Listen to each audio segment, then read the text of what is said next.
Hi, welcome to my biology class, and today let's go with Arthropoda, the largest phylum, because in animal kingdoms 70% of the animal belong to Arthropoda. Arthro means joint, poda means walking organ, okay, so moving organ you can say. So here joint foot, so jointed feet animals. Yes, it has got a joint. It is very easy for the animal to walk fast or climb or crawl or anything they can do, and also they've got a wings in it. That is the beauty of this phylum, where the animals are widely spread, and so the population is also quite vast, and so this is the largest phylum. And their habitat, they are present everywhere, anywhere, aquatic, terrestrial. The parasites, the head lice or ectoparasites. The mosquito comes and suck our blood, it is an ectoparasite. So they've got all the category. They are free living, or they live in the gutter, cockroaches or the scavengers even. So they live anywhere, everywhere. Habit, the segmented body. The body is segmented. It's not like Annelida, round structure, but here the body has got a segmentation, and there is a connection, internal and external. Coordination is there, and they've got a body divided into head, thorax and abdomen, and in some cases there is not a distinct head and thorax. They form a cephalothorax like in prawn and all that, and they are bilaterally symmetrical. So if you cut the animal in any one plane, you can make a two equal halves. And the triploblast, ectoderm, mesoderm and endoderm, and eucoelom, very good coelom is present, the tube within tube plan. It has started in Annelida and it was trailing throughout henceforth. And they've got a coelomic fluid running between the body wall and the center gut cavity. So they just go like this. And the coelomic fluid here has got a speciality that it is clumping with the circulatory system also. Let's see.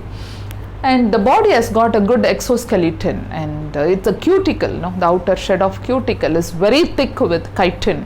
Chitin is a polysaccharide, very hard to break, and that is the secret that the animal lives for a long time, and they escape from the predators easily.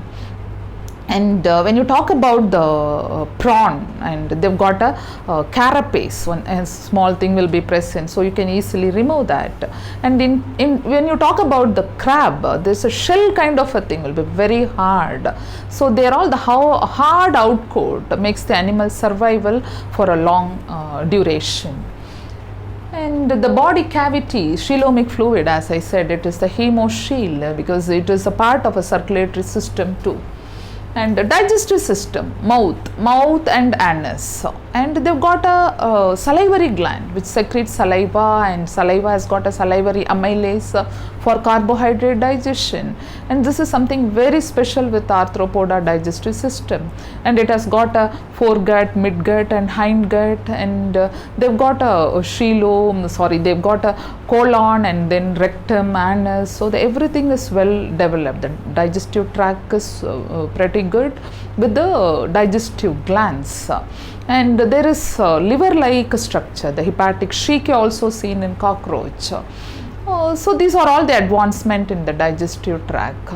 But here the excretory system, there is no nephridia in this group. A bit advanced kind of a thread-like structure is clubbed and attached with the digestive tract, and that is Malpighian tubules in case of a cockroach. So the animal, they don't have a separate urinary tract, it is mixed into the digestive tract. When you talk about an excretory system of prawn, they have a green glands or coxal glands, and they'll be releasing things like whatever the animal which lives in water or going with ammonotelic nature, they release ammonia. The one which lives in the terrestrial, they are releasing uric acid. As it is mixed with the digestive tract, they go as a uric acid, so uricotelic animals. And circulation is simple. Actually, the previous category of animal, that is Annelida, have got a closed blood vascular system, but it could have been with closed, don't know, maybe the evolution was going in a retrogressive way, so it is becoming an open blood vascular system, no blood vessels, no proper heart with the chambers and all. Each segment has got small hole, that kind of a heart, and the heart is not carrying the oxygenated blood too, because the respiration is like spiracles or like a trachea present in the terrestrial forms, and it is called the brachial respiration. In case of an aquatic forms, there are gills or book gills and all, so they just carry, and it is mixed into the coelomic fluid.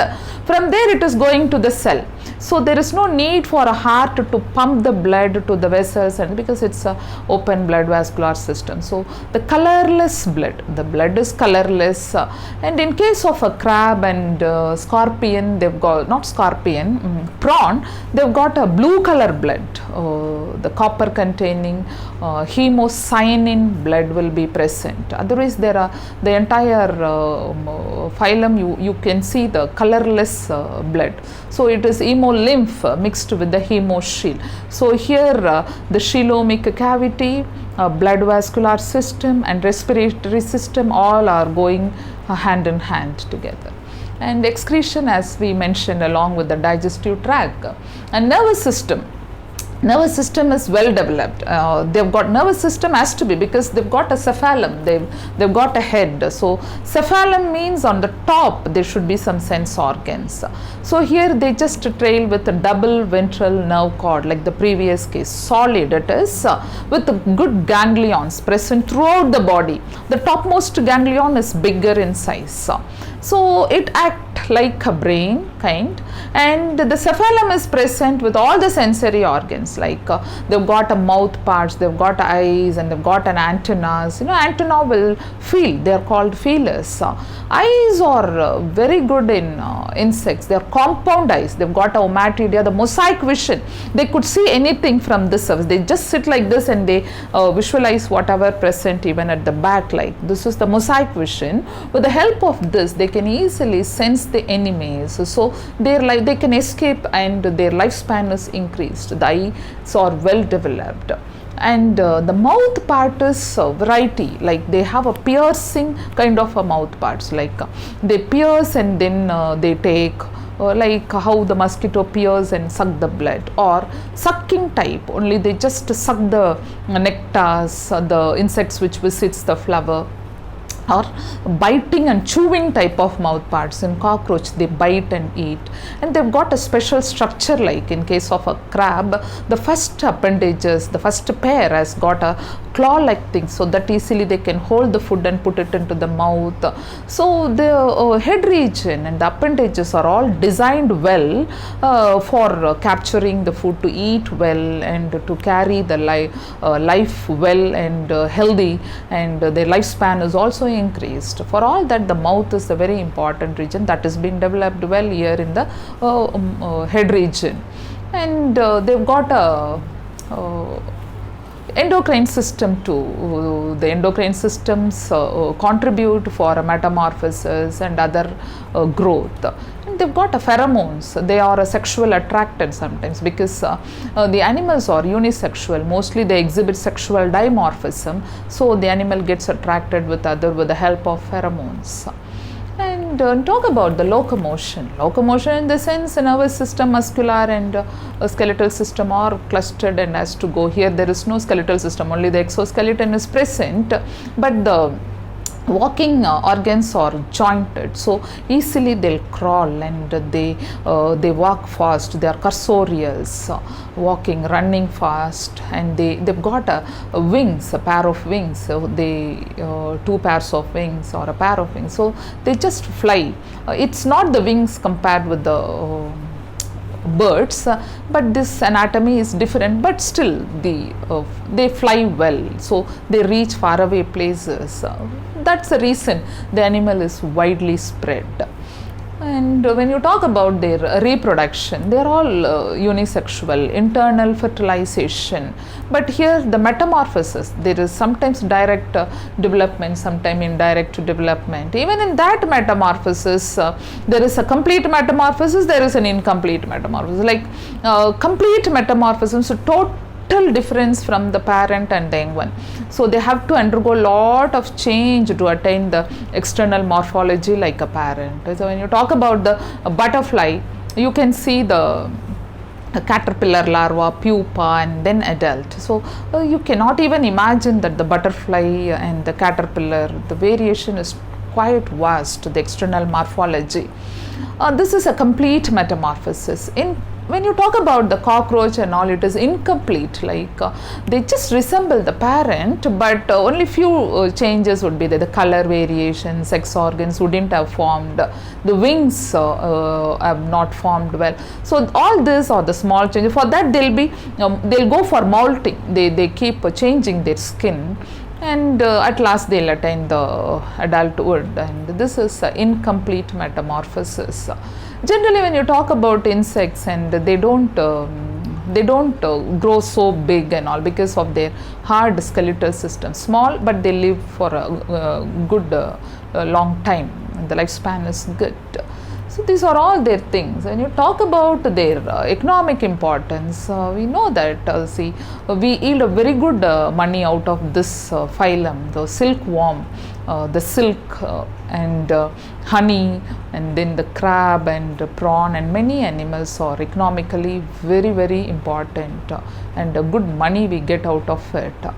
And then evolutionary link is because of their hard coat and other thing and widespread behavior, they've been living for long period, and we have one peripatus, and this is the living fossil. And this peripatus is a very important thing for connecting link between Annelida and Arthropoda. Like they sail with some Annelidian character, like they don't have a joint foot, worm-like structure, but they have a Arthropodian character also. They've got a antenna, and then open blood vascular system, coelomic fluid, colorless, and all that. They resemble arthropodian members. And they have a living fossil. Limulus is here, and then the fossil, the original fossil, it's been we've just got a trilobites some 600 million years ago we have got. So these are all the evidence these animals have been living for so many years, because so many years they've been thriving in the sense that they could have got a very good body covering. That's the secret of their life. So the secret of success, if you talk about, they've got a very good cuticle, they've got a wings, escape from the enemy, so the appendages, and good mouth parts and all. So these are all the secrets for this arthropodian members to live for long and still widely spread, and the largest phylum in the entire animal kingdom too. Okay, so with this, the Arthropoda is over. Many insects you would have witnessed it, and so I didn't give any examples. We have known this cockroach, butterfly, and other bookworms, and many things are there. So if you have any doubt further, you put it in the comment section, we'll discuss further. Please subscribe and share. Thank you.